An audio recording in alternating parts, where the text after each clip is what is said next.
Good morning and welcome to the Beef and Barnzy show. I might not actually be the beef this morning. With Lots Chris of beef bowling this morning.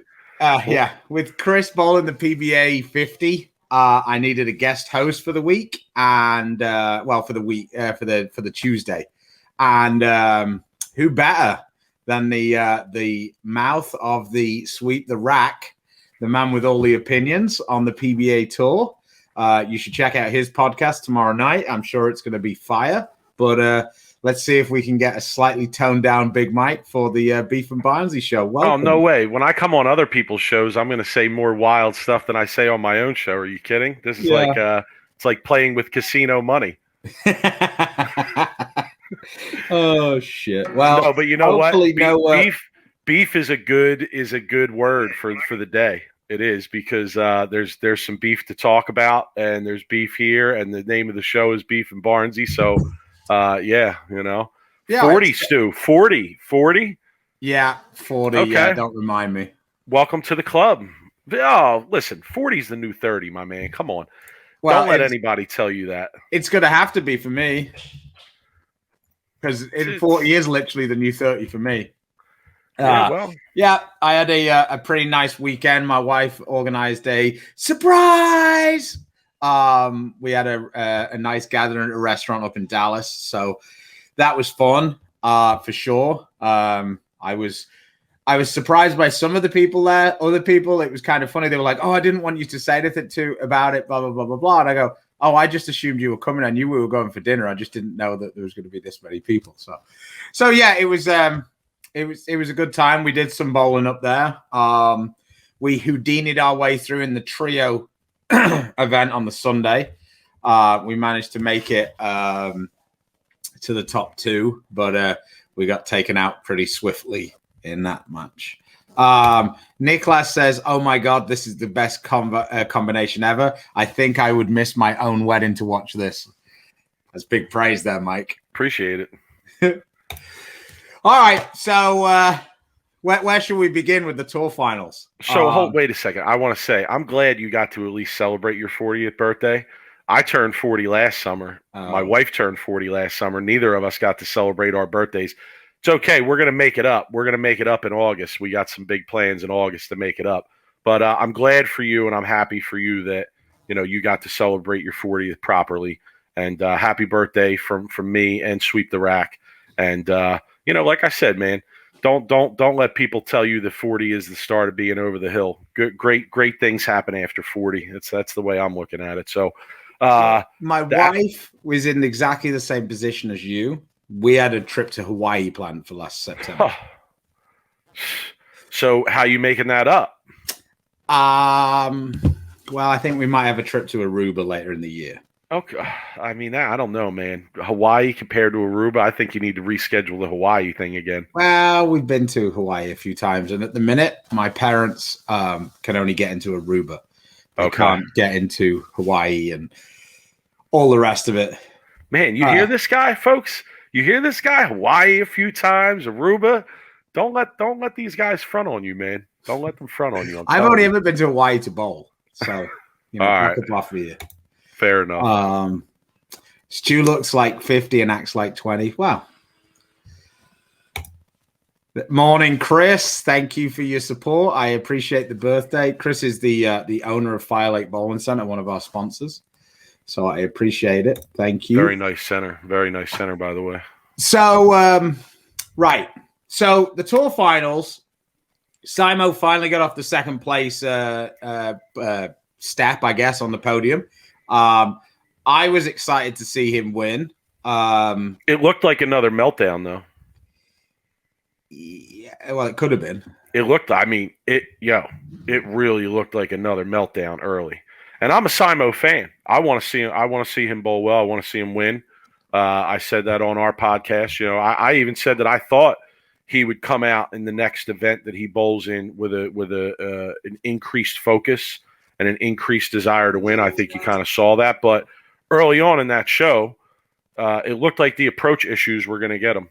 I mean, we've all been there, right? We've all been there and bowled. If you bowled, you've probably encountered bad approaches. Stu, to you guys out there, especially on a show, I don't have that experience bowling in that environment. It's got to be very rattling to have approach issues like that in that environment, I would imagine. 100%. Like, all kidding apart, like the pin spotting or, I think that the worst thing that can happen is your footwork, because it's just, there's so many other things that you can change really easily. And if you get to that issue where it's even worse when, if it's bad and it's like humidity and that the other guy's struggling, at least it's like you don't quite feel as much, I don't know, like panic. But if the other guy's got no problems, then it's all on you. It becomes, the approach is a really bad thing, because it's hard even for someone like myself, who's got a much shorter slide, and I'm much taller at the line than Simo is. I mean, there's nobody who's lower at the line than Simo. So, I could imagine that was that was pretty worrying. But when he said, "Can I bowl in my tennis shoes?" I got to be honest. I thought it was lights out. I thought it was game over. I thought, oh, this is going to add to the narrative that's been going on. But listen, credit to him. He was able to work through the issues. He was able to make the needed adjustments. I think, to me, the average fan watching, it seemed like he just tried to get out of that area where he was having sliding issues and make a move, make a ball change, play him a little bit differently. I mean, they talked about his versatility on the show. We all know he's one of the more versatile guys out there. I also want to give him a shout, because a lot of people got on his shit for the last show, particularly, and Randy had some comments, etc. We actually had Randy on our show, and he had a lot of comments about that particular show. If you guys go back and check it out, but credit to Simo for being a professional and doing the interview. After he won his bracket, they had him do a little interview with Randy, and I know there has to be a little bit of tension there with some of the things he said. So I give him credit for that, and I hope people recognize that, because he did do the right thing. And like I said, credit to him, man, for pulling it together and being able to not only get the top seed in his bracket, then win his bracket, and then his match against Kyle Troop was really a great match. Yeah, definitely. This was a great show.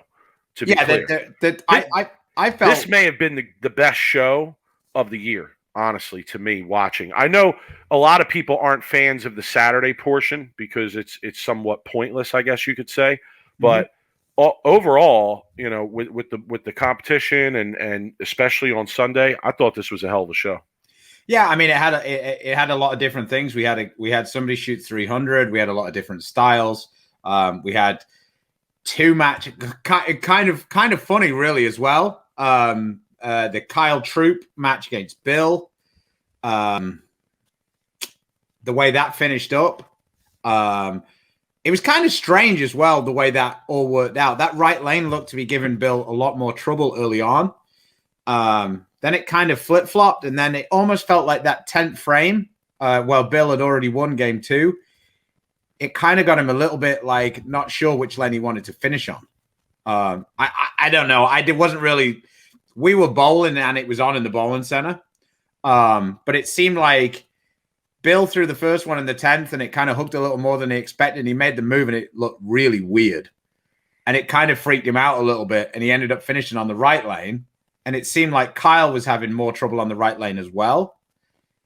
And I feel like that ended up being the thing that, it gave Kyle the opportunity to stand on him in the 10th frame. And I'm not saying that Bill did the wrong thing by no means. I mean, he was like one hit away. I'm just saying that it seemed like that 10th frame kind of changed his mindset. Because I think most times people are going to want to finish first, especially in a 9th and 10th frame roll-off. See, notice, folks, how he's backing down on his strong Bill O'Neill stand there, because he knows that I'm always repping for my guy Bill O'Neill. I'm not going to come at you too hard, though, Stu. I agree with all that. I agree with all of that, and I think Bill got, if you watch the show, he got a couple remarkable breaks to even get to the roll off, right? He really got a couple remarkable breaks. And, you must have been watching it without the volume then if you were bowling while you were watching. Yeah, we had no sound. So I only found out like late last night that I guess Kyle was chirping Brad Angelo style about a Brooklyn or Barnes style about a Brooklyn or whatever. So I don't know. Maybe you can fill us in on what there was a lot of chirping at the end of that match. Listen, I'm not here to speak for Bill O'Neill, but let me speak for Bill O'Neill. Kyle Troup was chirping about you can't throw a better shot than me, right? When they were going into the roll off, okay, is what is basically what was being chirped, and put some respect on Bill O'Neill's name, okay? I agree. Where was Kyle Troup while Bill O'Neill was building a Hall of Fame resume? You know where he was? He was working at Wendy's. Okay, well, we don't even have to say that. Where was Kyle Troup at the U.S. Open and the? Well, no. I'm not. But right now, saying, if you're going to say the better shot, not fair. Kyle Troup right now, let's be clear, is the best bowler in the world. Let's be clear about it. I don't care about the U.S. Open this year. Every bowler, look at any bowler who has a great season, they're bound to have a blemish on their record somewhere.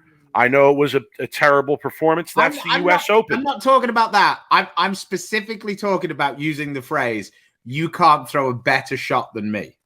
Okay. Well, I believe on 6-1 isn't really about shot making, is it? He's talking about it in the sense of what they were doing right there. But I understand. Just, come on. Bill O'Neill is one of the most clutch guys out there, whether you're a fan of him or not. I don't know anybody who's not like people are either a fan of Bill, but they're not like against Bill. You know what I mean? Right, but you have to admit the guy is clutch. He's come through clutch. Yeah, I mean, he had the fantastic when he won his players. Yeah, at the PBA playoffs, the match against Rash. I mean, that was he didn't finish the 300, but to go front 10 there in that situation was extremely clutch. So listen, Kyle Troup, as a representative of the Bill O'Neill camp, I'm here to put you on notice. All right. The next time you bowl Bill, Kyle Troup better hope it's not somewhere in the northeast section of the country because we're coming heavy, Kyle. I'm just letting you know. All right, we're coming heavy. And I really wish, and you know what, let me say this. I want to be clear. I'm joking.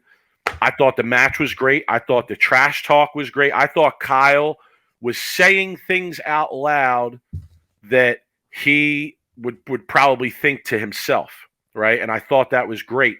I really wish, though, that Bill would have been able to get that hit and absolutely give him the business back. Because not only would I – I have personally confirmed, Stu, that the business was coming if Bill got that hit. Okay. So not only would I have loved that personally, but I think it would have been a great clip, a great highlight, so to speak. But yeah, that match was a great match, excellent match. So that put Kyle obviously in the final against Simo, and to me that was the other great match of the of the weekend, of the entire competition. I'd probably put the final of the previous bracket as the third best match of the weekend. But like we said, Simo able to get through those issues in that first bracket match after he gained the top seed. He goes on the bowl. Kyle, and really you have. Is it fair to say the two best two-handers in the world right now?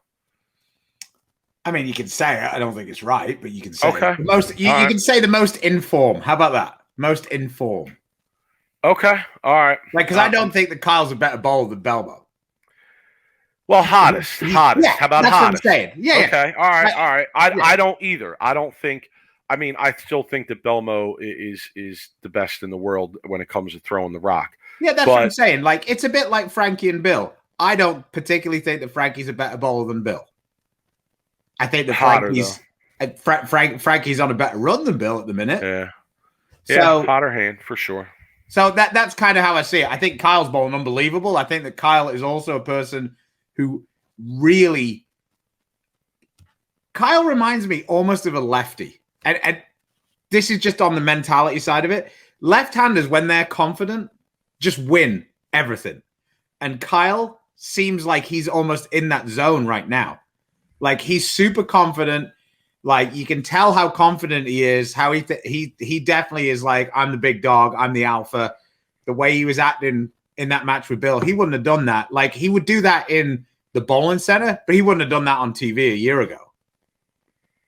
Well, winning 250 grand in one tournament and 300 and almost half a mil for a year. Yeah, it's going to make you feel that way. It's going to make you feel that way. Did you also find the naming of this tournament? Like, I feel like it's a bit, I don't know. It seems a little strange when it's like the tour finals. Listen, they need to rework things, man. I'm going to talk about this a lot on our show tomorrow night because it's one of the things that I thought about a lot while watching the shows this weekend. But to me, it's like you leave the fans asking, what's the big event of the PBA season? Is it the majors? Is it the World Championship? Is it the World Series of Bowling? Is it the PBA playoffs? Is it the PBA Tour finals? I think, and I understand that there's TV contractual obligations involved in a lot of this, but I do think that reworking some of that is definitely something that the PBA brass should look at. I also think that for this event, I think it would behoove the PBA to have a list for like chasing the finals or whatever you wanted to call it. Like, or we could have the tour finals was marketed as like the world rankings, so to speak. So it was like a 2-year rolling list for the world rankings.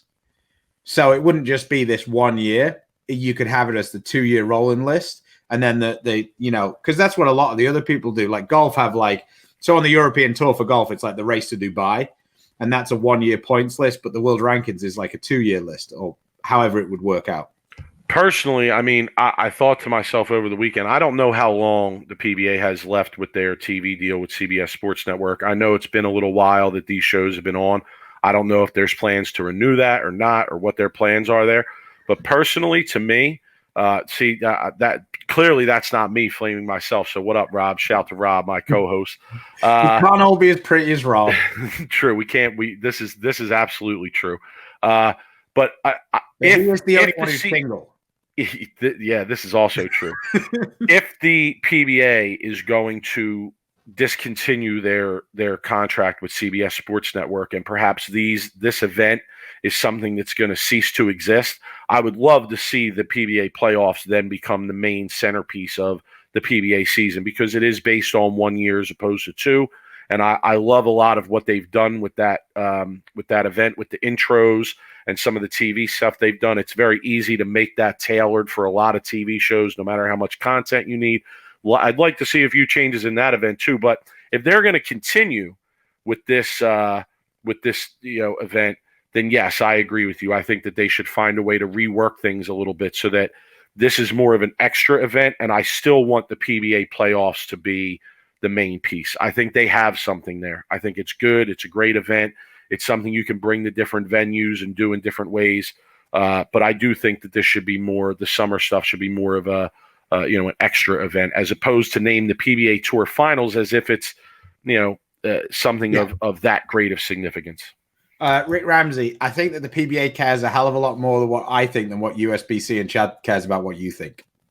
Rick, I'll be honest with you, man, and I could just be talking shit here, but my co-host and I, Rob, we talk a lot about the PBA on our show, and we've been very critical of the PBA in the past. And I got to say, we've noticed changes based off of things that we've said numerous times. So, I don't know. Congrats, Nicholas. Yeah, I am proud of you. He said he ran over his friend who was a two-handed lefty. Got to get him in that place.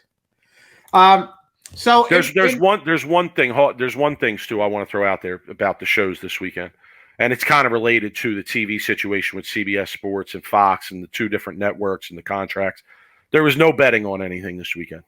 Okay, there's been betting on bowling the last couple events, live events that have been on Fox. The Women's King of the Hill, there was bowling, or the Empress Edition, King of the Lanes for the men. There was betting. There was no betting on this event this weekend. Very disappointing to me. I know it's probably because it's on CBS Sports Network, and it seems like the only place you can bet on bowling is on Fox Bet, which is affiliated obviously with the Fox Sports Network.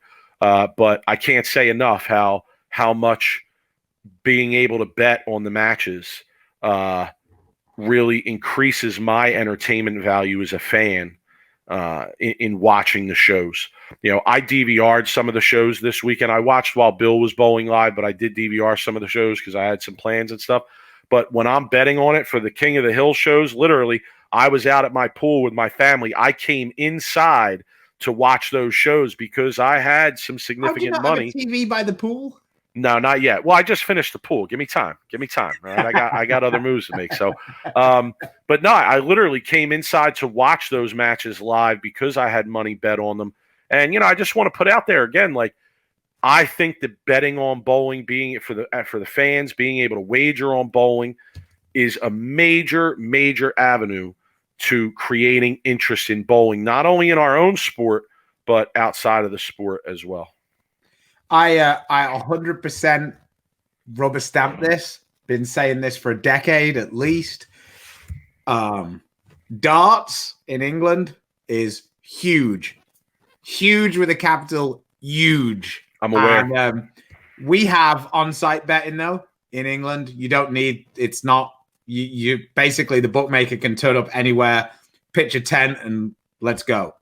So it changes the dynamic of everything once you can bet on it, because there are degenerates who want to bet on everything, right? And if you just think about I understand this is the NFL, but just think about the Super Bowl. They bet on like the length of the anthem, the coin toss, what the first play is going to be, like who's going to score the first touchdown, is going to be a safety or not, yards. Yeah. What color is the Gatorade going to be that the coach gets put? I know, I understand. I'm a gambler. Exactly, so. But just let's extrapolate this out to bowling, right? We could be like over under on the match, over under on the high score, most strikes, most opens. Like there are so many things with bowling that you could bet on. Will there be a missed single pin? Do you know how much money I would have made this season if I would have been able to bet on whether there would be a missed single pin on a show? Because I would have had money on it every time. There's been a lot of missed single pins. But no, listen, I feel like you do. Saying Big Mike's toe. Bring it. Let's do it. Okay, I'd be glad to be the betting voice of bowling in the bowling community. And then here it says the darts announcers are hardcore into it as well. Yeah, they're hardcore into it as well because you've got 10,000 people in the arena who are drunk, who are screaming because they can bet on it. People don't just get randomly smashed just cause, and then just have to pick someone.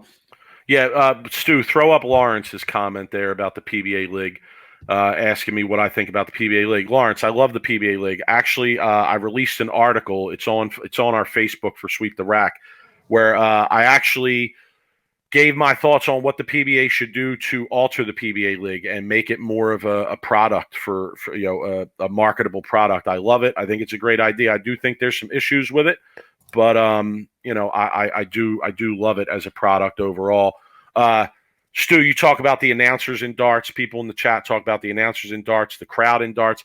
I've watched darts. I've watched YouTube videos of darts. I've had this conversation with numerous people in the bowling community. I think what you see in the crowd in darts should be what the PBA should be trying to duplicate for bowling. Somebody just mentioned, lots of beer available while watching. Yeah, why shouldn't bowling be the same way? Why shouldn't the people in the crowd be able to generally chat and drink and just have background noise? I'm not saying that everywhere has to be like Bayside where there's chanting and screaming the whole time, which I am a fan of. I think that's a good environment too. But I think that it could be more laid back than that, and then moments where it really gets intense, like the Chris Vi 300. But you got to try and build that environment. You provide some drinks for people. You explain to people, hey, you can hang out, talk. We got some music playing. The players aren't going to be bothered by that background type noise. And then you have those moments of insanity or those viral moments, however you want to refer to them.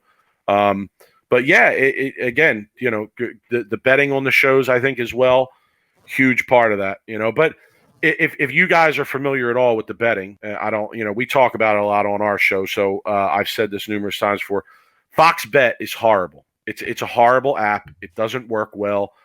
The PBA needs to get away from. No, they don't need to get away from Fox Bet. Still make it available there, but they need to be on something like DraftKings to do some of the stuff that you're talking about, Stu. Like for instance, they also need to have an interest level in it. Yeah, well, but that's like the chicken or the egg, is it not? No. Like I get it. What's going to create the interest? The interest is going to be created by the betting. What I mean is a betting company isn't going to take on putting the risk out there, even though it's only small, or putting the effort to make that stuff until there is at least some audience for it.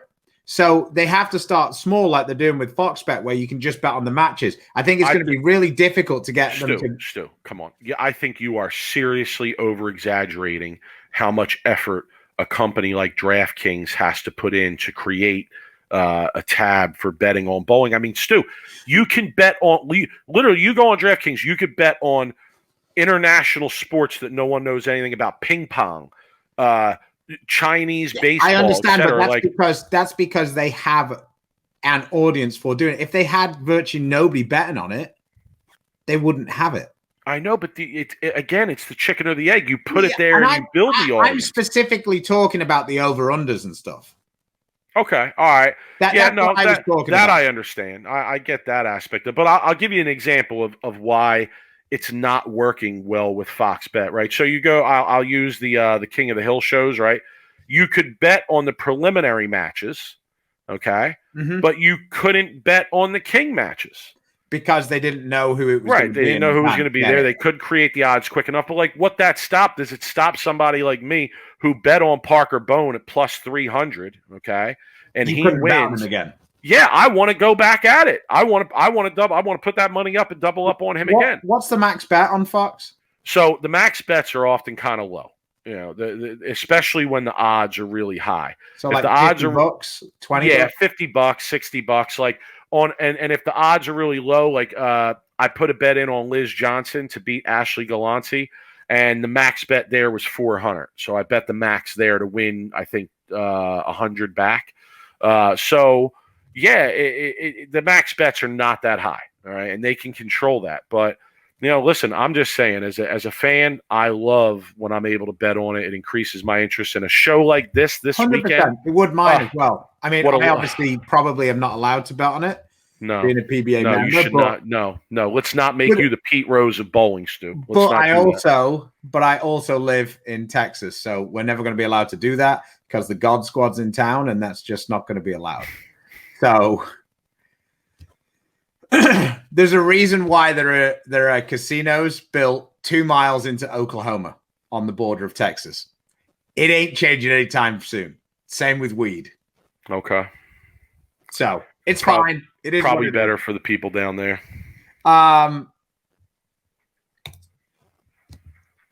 Casey, you beat a dead horse. There's obviously a reason. I liken this to like the NFL package, right? Mike has the national broadcast.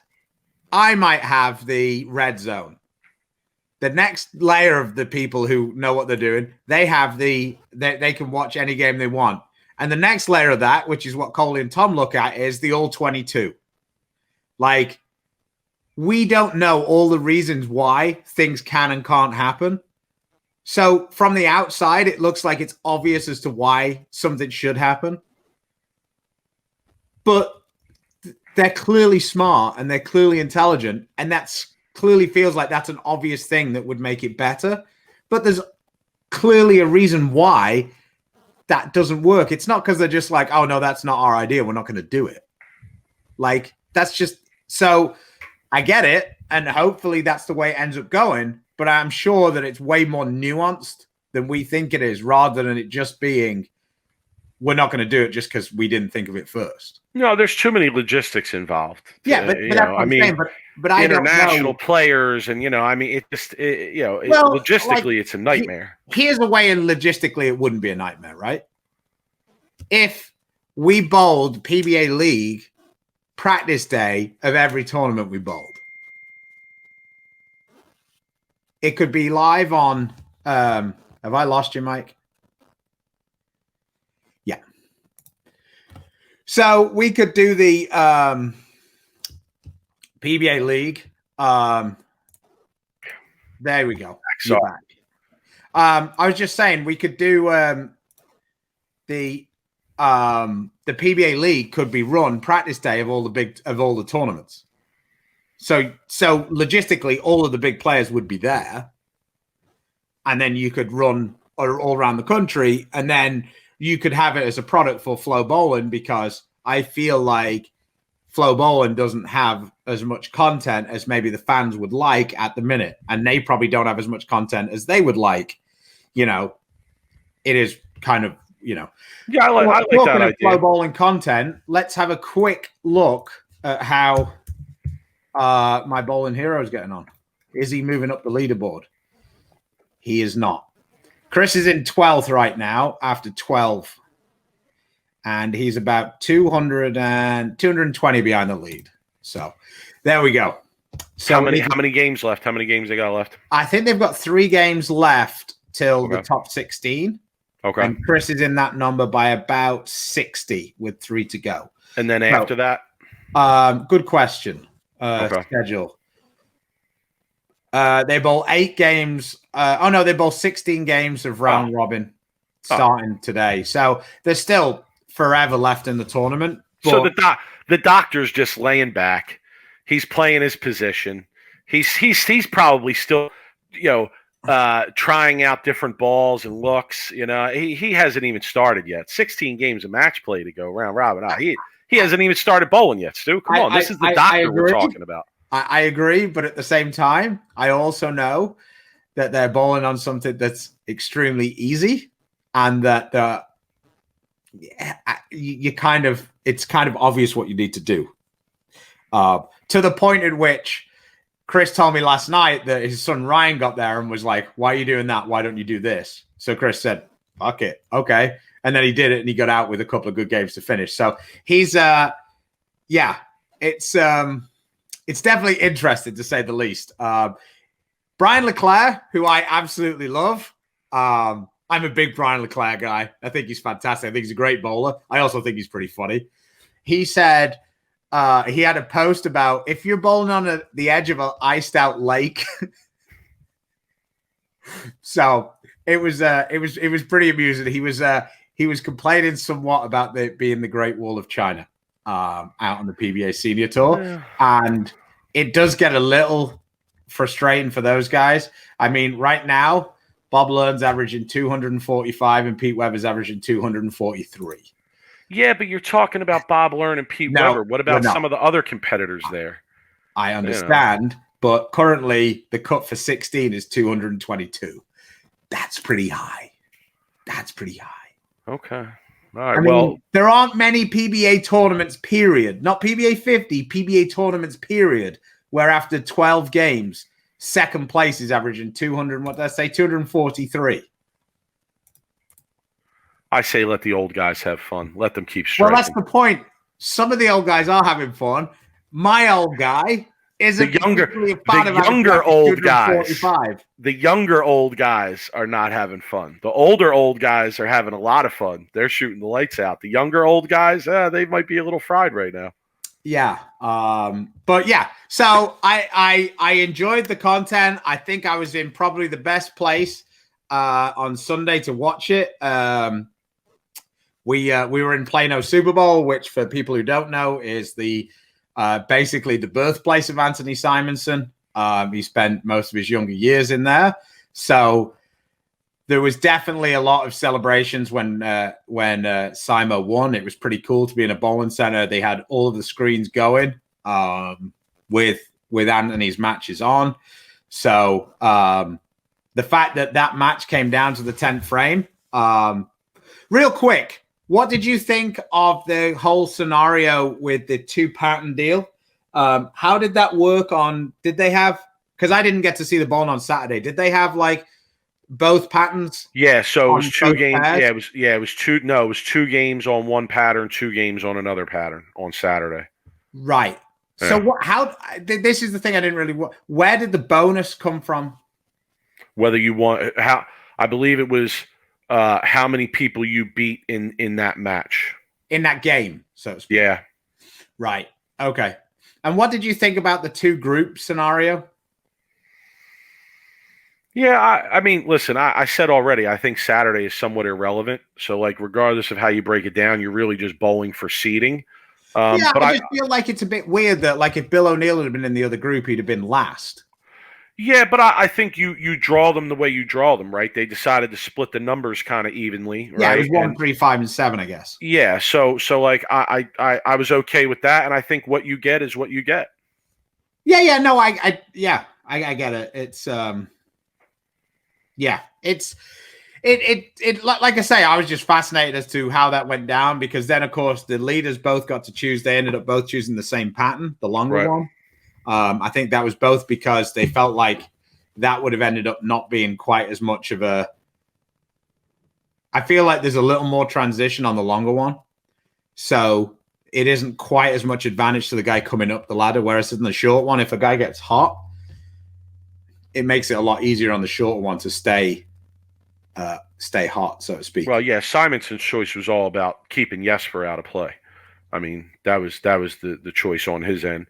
You know, for Bill, I agree with you. I think it was more about lane play. Yeah. So, well, when is your show? Let everybody know. Tomorrow night, every Wednesday, 8:00. Every Wednesday night, 8:00. Same platform: YouTube, Facebook, wherever you want to find us. Sweep the Rack. I am the 215th on Twitter. Rob is at Brooklyn Rob 11 on Twitter. We do a lot of tweeting on there during shows and stuff. Stu, I appreciate you having me, man. It's always fun to chop it up about bowling, but particularly fun to chop it up with you as always, as we do behind the scenes a lot, I guess, when we're not on the podcast. But yeah, a great opportunity, man. Great opportunity to come on, because the shows were so excellent over the weekend. You know, I hope the PBA can continue to produce the kind of content we saw this weekend, regardless of format, regardless of event, or whether it's limited or full field or whatever it is. You know, we got some really good bowling content this year, and I hope that continues going forward. Yeah, no, definitely. I mean, and like the matches were, my wife just said, how is Rob's progressing with his USB-C board application? We have a hashtag. That's where we're at. It's sweep the US, hashtag sweep the USB-C. But yeah, I mean, bowling is always better when you get close, exciting matches, and we definitely got that with Bill and Troop and Simo. So more of that, more of the same. We've got the summer tour coming up. Hopefully, we can have some more cool finishes. Lubbock is the first one up in the last few years. That title has gone down to the 10th frame, painfully for me. Well for Barnzy both times. I managed to choke it off to give Jacob the title, and Barnes managed to get 3 in the 10th. That's why he's the Hall of Famer on the show, and I do all the work. Well, I was going to say, I'll be watching. You'll be bowling, hopefully bowling well. Yeah, no, I appreciate it. So with that, thanks for watching again. We'd like to thank our sponsors: Storm, Rotogrip, 900 Global, Vice, Turbo, Coolwick, 3G Shoes, Bowlers Mart, Mark Baker Bowling, Fire Lake Bowling Center, and our latest sponsor, Lightning Strikes. Please join us on Thursday. Look at these guys. You guys hear that list? Yeah, I know. It's great, isn't it? Ask me how many sponsors we got. How many have you asked? There's zero. Yeah. There's a reason for that, though. Check our show out. You'll figure it out very quickly why. Thursday, 10 a.m. It's the product show. We're going to be featuring the Dark Code, the UFO Alert, and the Burners. Some good stuff. I might even try and get Simo in to see what his views are on the balls. So take care. Take it easy. UFO Alert. I saw that go down the lane last night. That looks like a good ball. Well, there you go. Big Mike, the hammer guy, saying he likes the UFO. No. We're all staff. We're all staff over at Sweep the Rack. We're all staff. We throw everything and anything. I'm always open for free bowling balls, Stu. If you need my address, just let me know. Okay, no problem. I'll send you where I sent the shirt. I'm just saying, I saw a Roto-Grip / Storm staffer. I'll throw his name out there, Rusty Thompson. Shout to Rusty, running a practice session at Majestic last night. was throwing that, and I got to say, looked very good going down the lane. I was thinking, oh man, I might have to get my hands on one of those. So I'll hit you up off the show. We'll make that happen, guys. All right. Thanks for having me. Tell the doctor I said what's up. It was an honor to take his place. To all your fans, shout, I appreciate it. Check our show out, and Stu, good luck in the upcoming tournaments, man. Safe travels and good bowling. All right, take it easy, guys. Bye.